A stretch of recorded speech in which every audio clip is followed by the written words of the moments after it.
So, hello everybody. Welcome back to our YouTube channel, The Creative Minds Academy. तो आज की ये जो वीडियो रहने वाली है ये उन सभी बच्चों के लिए बहुत इंपॉर्टेंट रहने वाली है जिनका अभी सीबीएसई 2025 बोर्ड एग्जाम्स का रिजल्ट आया। ठीक है, तो 13 मई 2025 को सीबीएसई ने क्लास 10th और क्लास 12th का सीबीएसई का रिजल्ट रिलीज किया। पहले क्लास 12th का रिजल्ट आया और उसके कुछ घंटे बाद क्लास 10th का रिजल्ट सीबीएसई ने रिलीज किया। ठीक है, अब कुछ बच्चों के जो मार्क्स थे वो अनएक्सपेक्टेडली कुछ पर्टिकुलर सब्जेक्ट्स के अंदर कम रह गए। ठीक है, यानी कि वो मार्क्स ज्यादा एक्सपेक्ट कर रहे थे या बाकी सभी सब्जेक्ट्स में मार्क्स अच्छे हैं पर एक पर्टिकुलर सब्जेक्ट में मार्क्स कम है। ठीक है, डिस्पाइट द फैक्ट कि वो लोग ज्यादा एक्सपेक्ट कर रहे थे या पेपर बहुत अच्छा हुआ था, वो सारी बातें थी। तो अभी सीबीएसई ने आपको मौका दिया अपने मार्क्स इंक्रीज करवाने का। ठीक है, और मैं पहले ही एक बात और बोल रही हूँ कि मार्क्स डिक्रीज भी हो जाते हैं कई बारी। इस वीडियो के अंदर हम लोग जो बात करने वाले हैं वो हम लोग बात करने वाले हैं रीवैल्यूएशन प्रोसेस की फॉर द ईयर 2024-25। ठीक है, अभी ये जो नोटिस है ये कल यानी 19 मई को सीबीएसई ने रिलीज किया था। Notice for post result declaration facilities to the students class 10th 12th। हर साल ऐसा होता है कि कुछ पर्टिकुलर नंबर ऑफ बच्चों के मार्क्स जो है, ठीक है, काफी सारे बच्चों के मार्क्स जो है वो एक पर्टिकुलर सब्जेक्ट में या दो पर्टिकुलर सब्जेक्ट में कम आए। ठीक है, यानी कि वो ज्यादा एक्सपेक्ट कर रहे थे, मार्क्स कम रह गए।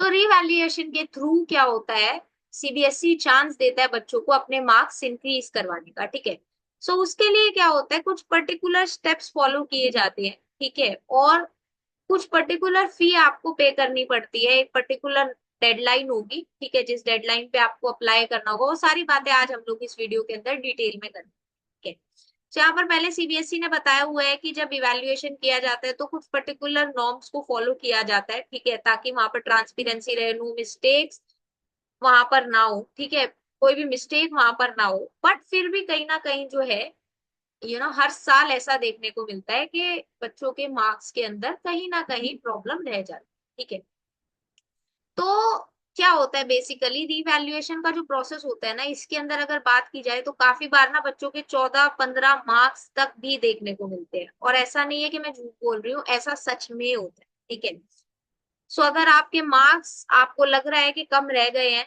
तो ये आपके पास में एक अच्छा चांस है, आप वीडियो देखो एंड उसके बाद में आप जो है रिवैल्यूएशन के प्रोसेस के लिए अप्लाई करो। ठीक है, क्योंकि अगर आप क्लास 12th के स्टूडेंट हो या आपने अभी क्लास 12th के एग्जाम्स दिए थे तो उनका जो प्रोसेस है वो कल यानी कि 21 मई से स्टार्ट होने वाला है। ठीक है, 10th वाले बच्चों के लिए भी हम लोग बात करें। अब 2024 तक क्या होता था, यानी कि 2023-24 तक के जो बोर्ड एग्जाम्स होते थे उनमें क्या होता था, 3 स्टेप्स होते थे। सबसे पहले वेरिफिकेशन ऑफ मार्क्स होता था, फिर obtaining of the stand photocopy of evaluated answer book and उसके बाद में रिवैल्यूएशन होता था। अब क्या होता था, आपको एक पर्टिकुलर फी पे करनी होती थी जैसे प्रोसेस स्टार्ट होता था फॉर वेरिफिकेशन ऑफ मार्क्स। अब वेरिफिकेशन ऑफ मार्क्स में क्या होता है ये आप यहीं पे समझो, क्योंकि आगे भी हम लोग बात करेंगे इसकी। वेरिफिकेशन में क्या होता है, टोटलिंग चेक होती है और सभी क्वेश्चंस चेक है या नहीं है वो सीबीएसई चेक करता है री वेरिफिकेशन के अंदर। ठीक है, वेरिफिकेशन का मतलब ही यही है। ठीक है, इसको रीचेकिंग भी बोला जाता है। ठीक है, अब इस स्टेप के अंदर जनरली बच्चों के मार्क्स बढ़ने के चांस कम होते हैं, क्योंकि ऑलरेडी जब आपकी आंसर शीट्स के अंदर मार्क्स लगाए जाते हैं, टोटलिंग वगैरह की जाती है, वो 3 से 4 बार कम से कम चेक किया जाता है। सो इस स्टेप के अंदर मार्क्स बढ़ने के चांसेस कम होते थे और कई बार बच्चे डिसहार्टन होकर आगे का स्टेप अप्लाई नहीं करते थे, बट वो बहुत बड़ी गलती होती थी। ठीक है, अब इसके बाद में क्या होता था, एक बात और आपको ध्यान रखनी है, अगर आप स्टेप वाइज नहीं चलते थे या अगर अभी भी आप स्टेप वाइज नहीं चलोगे, अगर आप फर्स्ट स्टेप नहीं फॉलो करोगे तो आप सेकंड स्टेप के लिए एलिजिबल नहीं हो। वेरिफिकेशन के बाद में आप आंसर शीट निकलवा सकते थे, आप वेरिफिकेशन में मार्क्स नहीं बढ़े कोई बात नहीं, फिर आप स्टेप 2 के लिए अप्लाई करते थे। अब फिर क्या होता था, आपका जो क्वेश्चन बुक है, बेसिकली आंसर बुक जो होती थी, है ना, लेट से अगर किसी बच्चे के इंग्लिश के अंदर मार्क्स कम रह गए तो अब इंग्लिश के अंदर आपके मार्क्स कम है तो आपको देखना है कि मेरे मार्क्स कहाँ पे कटे। ठीक है, कहाँ पे आपके मार्क्स इंक्रीज हो सकते हैं, तो आपको अपनी वैल्यूएटेड आंसर बुक जो होती थी, यानी जो आपकी चेक्ड आंसर बुक होती थी, उसकी स्कैन फोटोकॉपी आपके डैशबोर्ड के ऊपर मिलती थी, ठीक है, और ईमेल के ऊपर आती थी। वहां से आप चेक कर सकते थे कि आपके मार्क्स कहाँ पे कटे या कहाँ पे आपको मार्क्स कम मिले हुए हैं। उसके बाद में फिर आप रीवैल्यूएशन के लिए अप्लाई करें। अब यहाँ पर देखो, आपको हर स्टेप के लिए ना कुछ पर्टिकुलर फी पे करनी होती थी, ठीक है, विद स्टेप। जब आप रीवैल्यूएशन के लिए अप्लाई करते थे तो यहाँ पर 100 रुपीज पर क्वेश्चन आपको अप्लाई करने, बेसिकली पे करने होते थे। लेट से किसी बच्चे को 5 क्वेश्चन जो है वो रीवैल्यूएट करवाने, ठीक है। जैसे मान लो कि अगर आपका लेट से इंग्लिश की अगर हम लोग बात करें, तो मान लो आपको क्वेश्चन 1 इवेल्युएट करवाना है। क्वेश्चन 1 जनरली मान लो आपका अनसीन पैसेज है, ठीक है, रीडिंग कॉम्प्रिहेंशन है। तो अब रीडिंग कॉम्प्रिहेंशन के अंदर अगर 10 सब पार्ट्स है ना, तो वो सभी पार्ट्स रिवैल्यूएट किए जाएंगे। क्वेश्चन 1 के अंदर अगर आपके 4 सब पार्ट्स है ना, तो वो सारे सब पार्ट्स को इवेल्युएट किया जाएगा और उस पर्टिकुलर क्वेश्चन के लिए आपको 100 रुपीज पे करते हो। तो अगर किसी बच्चे को 5 क्वेश्चन इवेल्युएट करवाना है, तो उसको 500 रुपीज इस थर्ड स्टेप के अंदर पे करने, ठीक है, ऐसे होता था।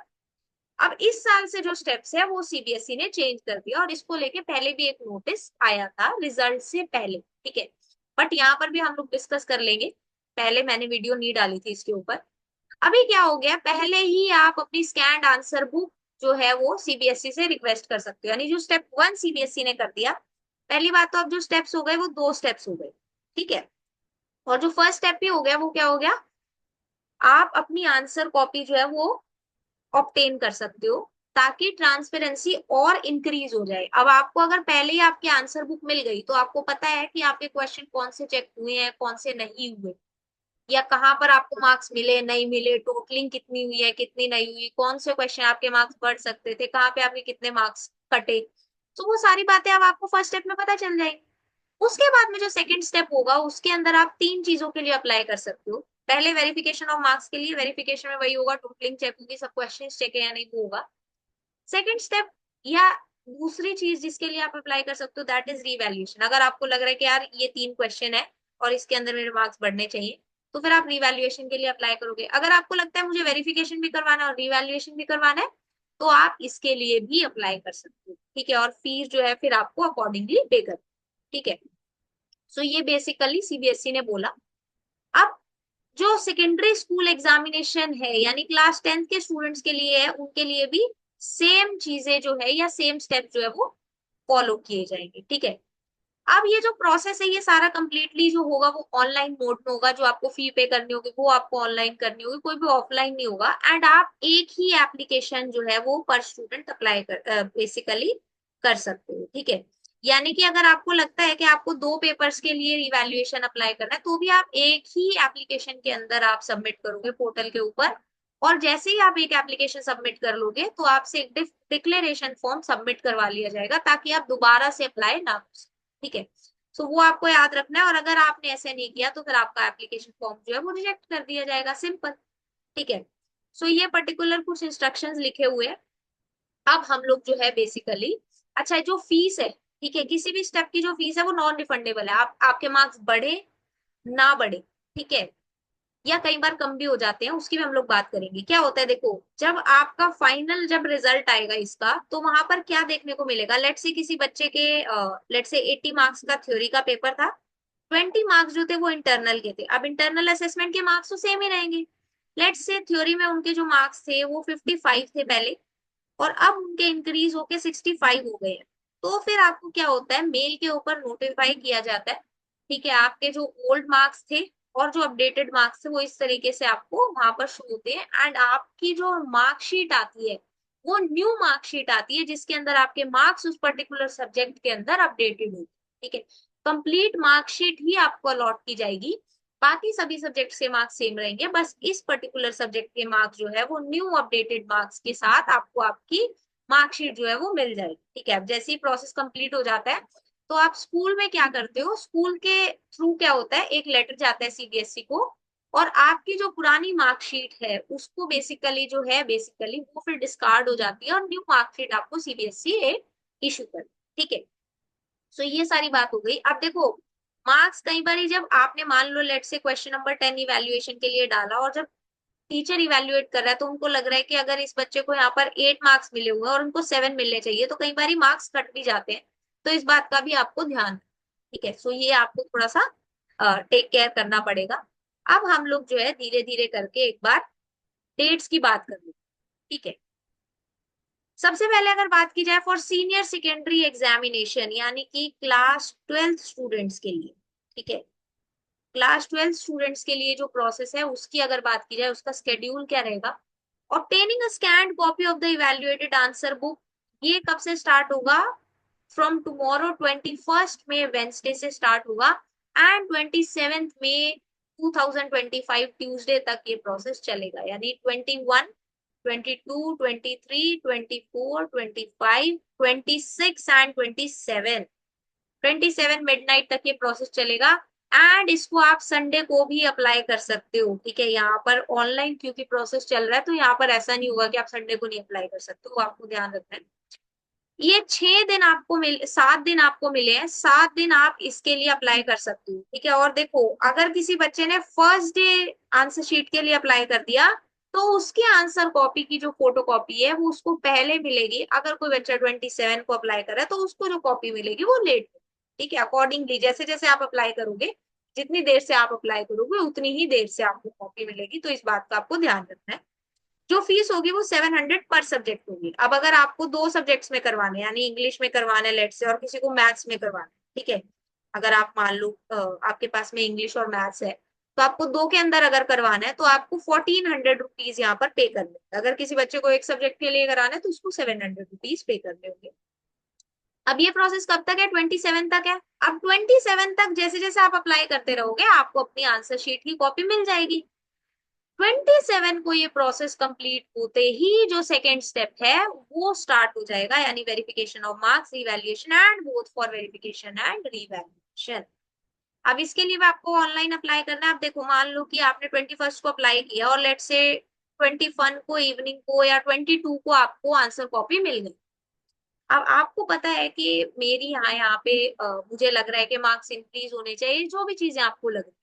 अब आपको फिर क्या करना है, 28 से उस प्रोसेस के लिए अप्लाई करना। लेट से अगर आपको लगता है कि मुझे वेरिफिकेशन भी करवाना है to be on the safer side, और आपको रिवैल्यूएशन भी करवाना है, कुछ पर्टिकुलर क्वेश्चंस भी चेक करवाने हैं, तो आप both for verification and revaluation के लिए अप्लाई कर सकते हैं, ठीक है। बट अगर आप सिर्फ वेरिफिकेशन के लिए अप्लाई करोगे तो आप फीस भी उसी की पे करोगे, और वहां पर होगा भी सिर्फ वेरिफिकेशन ही। और अगर आप रिवैल्यूएशन के लिए अप्लाई करोगे तो वहां पर होगा भी सिर्फ रिवैल्यूएशन ही, और आप वहां पर फीस भी रिवैल्यूएशन की ही भरोगे। यानी आपको वहां पर वेरिफिकेशन की फीस नहीं भरनी, जो कि पहले आपको पे करनी पड़ती थी, ठीक है। और अगर आपको वेरिफिकेशन और इवैल्यूएशन दोनों कराना है तो आपको दोनों की फी पे करनी। अब ये जो प्रोसेस होगा वो 28 से लेके 3 जून तक चलेगा, यानी 28, 29, 30, 31, 1 एंड 2, 6 दिन आपको मिलेंगे एंड 3, 7 डेज आपको मिलेंगे इस पर्टिकुलर प्रोसेस के लिए, ठीक है। 3 जून मिडनाइट तक आप अप्लाई कर सकते हो। अब इसका मतलब ये नहीं है कि आप 3 जून रात को 11 बजे अप्लाई करने बैठो, इस बात का ध्यान रखना, ठीक है। तो आपको जो है 3 जून तक अप्लाई करना है इस प्रोसेस के लिए। अब आपको अगर वेरिफिकेशन भी करवानी है तो आपको 500 रुपीज पर आंसर बुक करने हैं। अगर आपको 2 के लिए करवाना है तो अकॉर्डिंगली फिर आपको 1000 पे करने पड़ेंगे। एंड आपको जितने भी क्वेश्चन रिवैल्यूएट करवाने हैं तो 100 रुपीज पर क्वेश्चन आपको रिवैल्यूएशन के लिए वहां पर पे करने। अब जब आपका ये प्रोसेस कंप्लीट हो जाएगा, देखो यहाँ लिखा भी online processes can be done on holidays too, ठीक है, ये मैंने आपको बता दिया। अब जब 3 जून तक आपका ये प्रोसेस कंप्लीट हो जाएगा, क्योंकि 12th वाले स्टूडेंट्स का पहले क्यों स्टार्ट होता है, क्योंकि 12th वाले स्टूडेंट्स को कॉलेजेस में एडमिशन लेने होते हैं, ठीक है। तो उनको जो है बेसिकली उनका प्रोसेस थोड़ा सा जल्दी स्टार्ट कर देता है सीबीएसई। अब 3 जून तक अगर ये होगा तो मोस्ट प्रोबेबली बाय 18th और 19th जून, या I would say by 20th June, around 15 दिन सीबीएसई लेता है फाइनली रिजल्ट रिलीज करने में रिवैल्यूएशन का। तो मुझे लगता है कि अराउंड 20 to 25 जून तक जो है आपका ये प्रोसेस कंप्लीट हो जाएगा, या आपको पता चल जाएगा आपके मार्क्स बढ़े हैं या नहीं बढ़े, अगर बढ़े हैं तो कितने बढ़े हैं, ठीक है। सो वो सारी चीजें आपको यहाँ तक पता चल जाएगी, ठीक है। सो आई होप यहाँ तक आपको समझ में आया।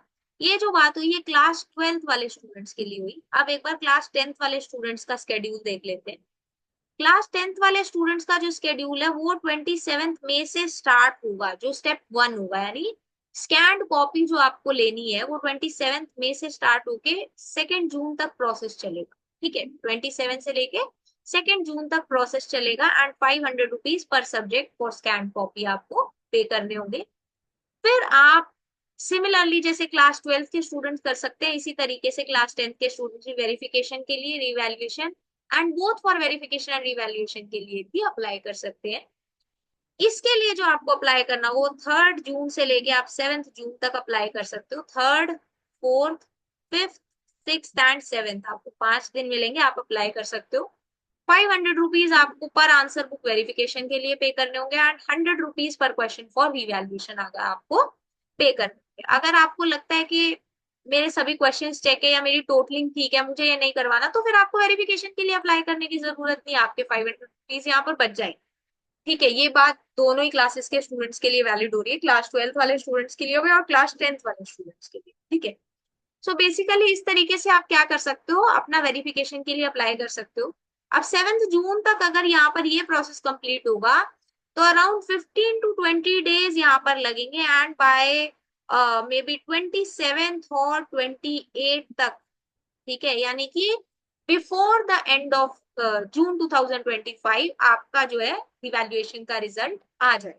ठीक है, तो यानी कि जो प्रोसेस है वो दोनों ही क्लासेस के लिए before the end of June 2025 result जो है सीबीएसई डिक्लेयर कर देते हैं। उसके बाद में फिर आप अपनी न्यू मार्कशीट के लिए अप्लाई कर सकते हो, या आपकी न्यू मार्कशीट जो है सीबीएसई आपके स्कूल के अंदर भेज देता है, वहां से आप अपनी मार्कशीट ऑब्टेन कर सकते हो। ठीक है, सो ये जो बात हुई, ये बात हुई स्केड्यूल की या क्या क्या प्रोसेस रहेगा। ठीक है, अब वेरिफिकेशन पॉइंट ऑफ व्यू के लिए कुछ पर्टिकुलर पर्टिकुलर स्टेप्स दिखाए हुए हैं। ठीक है, सो आपको पहले तो क्या चेक करना है कि जो सप्लीमेंट्री आंसर बुक्स हैं, ठीक है, अब मान लो कि आपने पेपर जो दिया था उसके अंदर आपने लेट से एक सप्लीमेंट्री शीट भी यूज की है, तो सबसे पहले आपको ये चेक करना है जो आपको स्कैन कॉपी मिली है क्या उसके साथ में आपको सप्लीमेंट्री बुक भी मिली है, तो वहां पर यस और नो का ऑप्शन आएगा, अकॉर्डिंगली आप वहां पर चेक करेंगे। अगर आपको नहीं मिली है स्कैन बुक तो आप वहां पर नो क्लिक करेंगे। ठीक है, check all your questions are check, फिर आप ये चेक करोगे कि आपके सारे क्वेश्चंस चेक है या नहीं। ठीक है, फिर आप अकॉर्डिंगली यस या नो पे टिक करोगे। ठीक है, if no please note down which is question is not check for informing CBSE. अब मान लो कि आपका लेट से क्वेश्चन नंबर 5th जो है वो चेक ही नहीं है, तो आप वहां पर नो पे क्लिक करोगे और फिर आप नोट डाउन करोगे कि कौन सा क्वेश्चन आपका चेक नहीं है, तो आपको सीबीएसई को इन्फॉर्म भी करना पड़ेगा, तभी तो सीबीएसई चेक करेगा ना उसको। तो ये होगा, check that the total of answers mentioned in the left margin in the answer book is correct, total of marks awarded on the various step as mentioned in the marking scheme।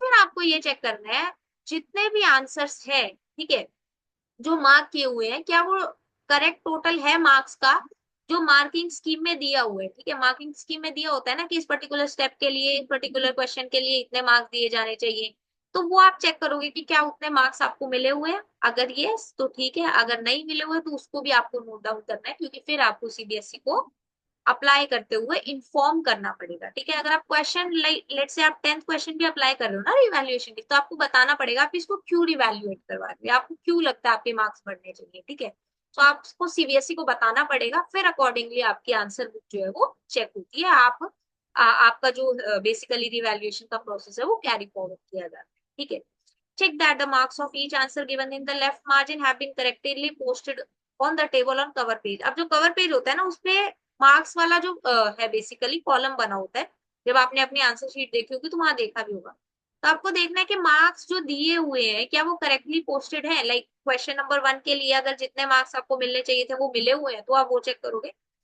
अगर मिले हुए हैं तो ठीक है, नहीं मिले हुए तो आपको वो नोट डाउन करना है।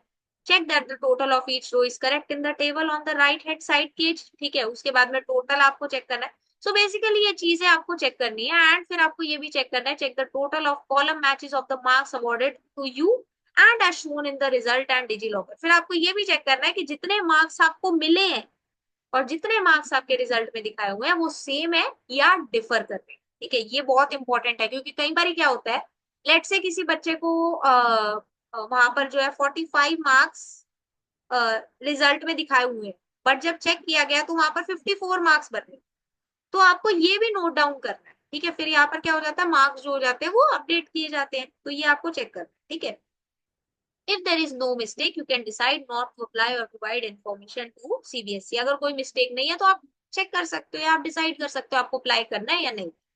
तभी तो आपको आंसर कॉपी मिल जाएगी ना, कि अगर आपको लगता है कि रीचेकिंग होनी चाहिए, है ना। आपको जो है बेसिकली 3 स्टेप यहाँ पर दिए हुए है ना, ठीक है। 3 स्टेप इसीलिए दिए हुए हैं, अगर आपको लगता है कि आपको वेरिफिकेशन ऑफ मार्क्स नहीं करवानी तो आप नहीं करवाओ। फिर आप रिवैल्यूएशन की अगर बात की जाए तो उसके अंदर आप देखोगे, ठीक है। If any mistake is noted please communicate to CBSE in the following manner, ठीक है। तो आपको बताना है फॉर फर्स्ट जो था वो सप्लीमेंट्री के लिए आपको पहले बताना है कि आपकी जो सप्लीमेंट्री आंसर बुक है वो ये कैसे नहीं है और वो क्यों नहीं मिली, ठीक है, या वो नहीं मिली।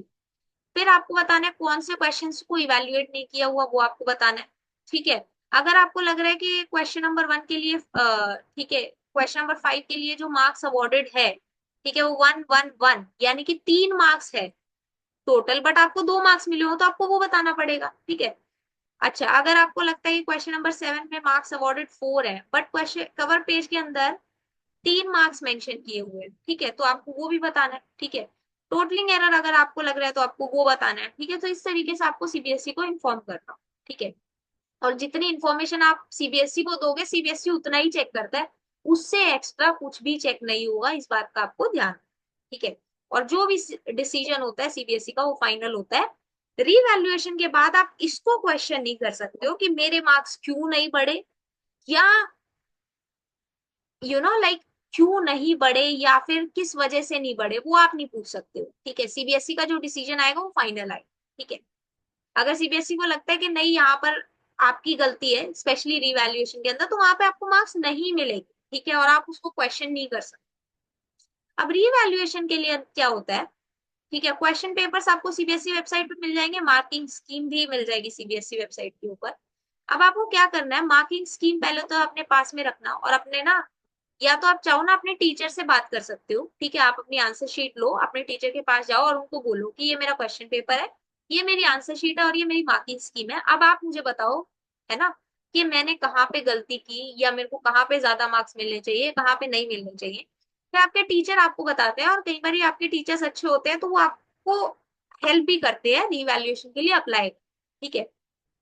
सो इस तरीके से आप क्या करोगे बेसिकली, आप वहां पर बताओगे, लेट से आपने क्वेश्चन नंबर 8 के लिए बताया तो आप बताओगे कि यहाँ पर मेरे को लग रहा है या मेरे को यहाँ पर इस वजह से मार्क्स नहीं मिले या मुझे मिलने चाहिए, वो सारी बातें आप बताओगे।